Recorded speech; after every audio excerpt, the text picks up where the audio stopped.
Euzubillahimineşşeytanirracim. Bismillahirrahmanirrahim. Hürmetli қазақ елі, hürmetli телефон шаруашылығының шаруашылар, hürmetli диқандар.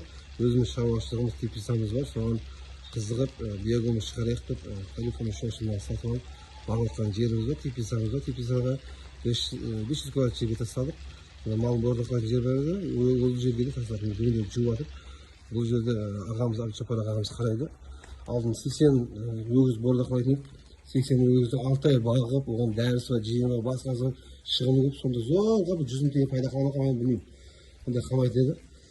Айтқанымда әзір міне көріп отырсыз, жүретін, жем беретін жерлерге де шошында тастағанбыз. Мына жағында да төбесінде даждавкалар бар. Өте тамаша. Бір өгіздің бордақылап пайдасы 100 мың теңге болса, бір өгіздің орнында мысалы 2 квадрат жер кетеді, көріп отырсыз, 1 метр, 2 метр жер. 2 квадрат шошын кетеді. Есептесек, минимальный бір 6 айда бізге әжептәуір бір пайда әкеледі.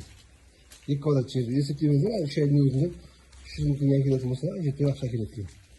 Аққан өте жақсы. Шошында біз көрсетеміз сіздерге. Жақсы жұмыс істеп жатырмыз, көресіздер.